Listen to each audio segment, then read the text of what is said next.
Dear Dairy. So today was Wednesday, which, for those of us that are on this side of the international date line, um, it was the day that actually was my last Wednesday at EA. And it's the day that they provide breakfast for my team, for my section of the company. And so I usually get there pretty early. I usually arrive like around 7:30 or so. So I'm setting everything up. And, it's bagels and donuts and fresh fruit and stuff. It's good.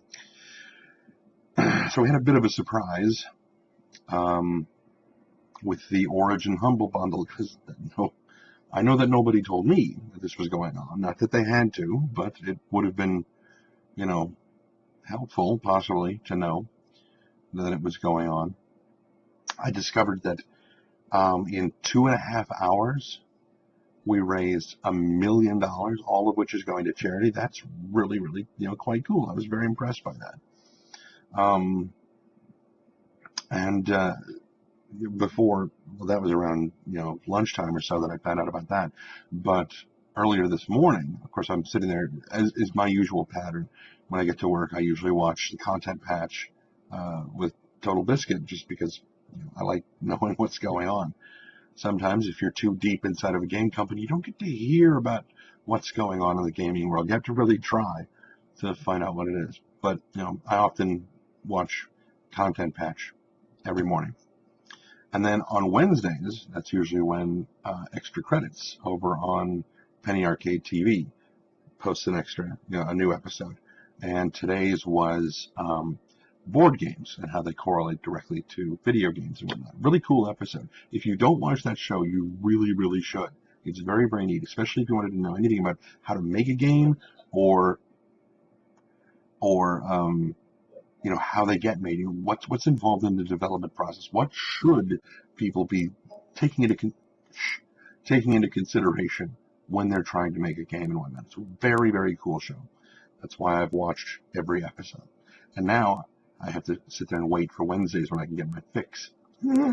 Anyway, so then the Humble Bundle thing comes out and everything goes a bit chaotic around the office, which was good because, it's getting very near the end of my contract. I mean, day after tomorrow, it's done.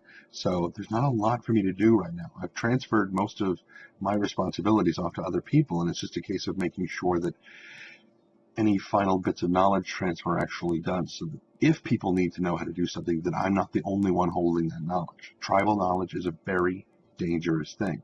Now, for those of you who are wondering, what is tribal knowledge? That's where, when you're like writing out an instruction manual, and somebody comes to you and says, so step 6 says to do this, but how do I do that? And you're like, oh, well, sorry, I didn't explain how to do that because everybody knows how to do that. After you've been working here for a while, you just know that is tribal knowledge, and it is very, very dangerous. So I try to make sure that there isn't any of that. Now, it means that you have to write things like you're writing for, somebody who's, I don't want to say stupid, but completely uneducated in what you're doing. And a lot of times that's required. Yes, it can make people feel like you're, belittling them, but it is absolute, clear, and efficient communication. And I feel like I'm rehashing everything that I said in my Learn to Quality Assurance series, so I'm not going to get into that any more than that. So yeah, Humble Bundle. Big, big, crazy, bouncing off the walls stuff. What else is there?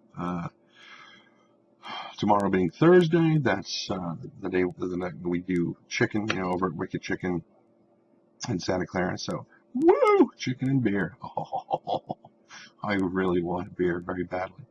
And then Friday is my farewell dinner in Mountain View at Tide House, which is an amazing microbrewery. If any of you guys are in the Bay Area, San Francisco, at any point, definitely check out Tide House.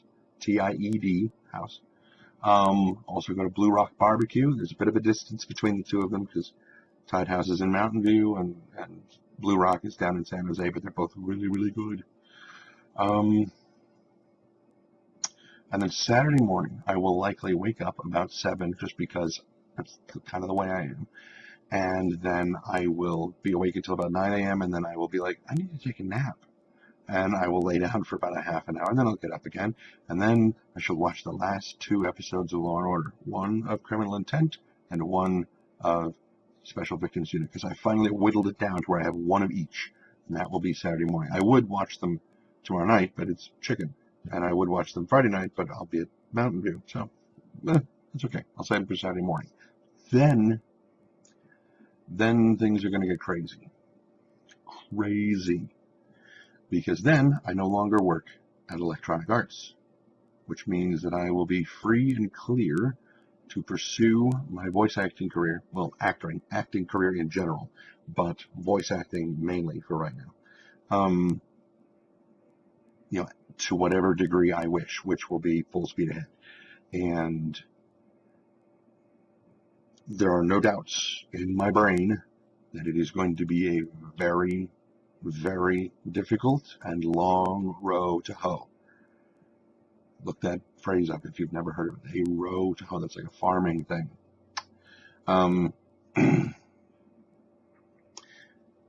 My stepfather used to tell me, wish in one hand and shit in the other and see which one fills up first. Now, the underlying, message that I took from that is don't ever aspire to be anything. Just, do whatever you can and don't dream.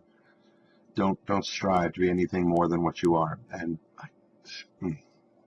my father, on the other hand, said if you're going to wish big, because someday that wish is going to get granted. And do you really want to waste? Shut up! I will be with you in a minute. Do you really want to waste? I mean, because you never know when that genie's going to be like, oh, by the way, I was listening, and here's that wish. Here you go. You want to waste it on a piddly little wish? God, I wish I had a banana split right now. Well, crap, I could have been wishing for $100 million, a boyfriend, a really nice house, and a pair of kayaks drifting across a mirror-smooth lake to a small forested island where we can lay out under the stars and watch the Perseid meteor shower for 4 or 5 days. I know it doesn't last that long. Shut up. It's my wish. And, I really need a boyfriend. And a place of, my own. And, acting career, which was what I was talking about. So yeah, it's going to be very, very difficult. I do not have any doubts about that. Very, very hard. Fortunately, I got lots of drive for right now. And that's going to be put to the test. It is going to be put to the test, but I'm telling you now, I'm going to stick with it. It's easier than dieting. No, it's not. So let's see. What else can I tell you? It's going to be one of those situations where you've got to push, good night, as far and as hard as you can. Sorry, I had a house guest leaving. So just go and go and go and never stop. Long road to hoe. Right, so it is now almost 10 minutes after 11, and we are approaching the 8.5-minute mark. So actually we just passed it. So I am going to let you guys go. I will talk to you guys tomorrow after I get back from chicken, and we'll see where things go from there. All right, so be careless.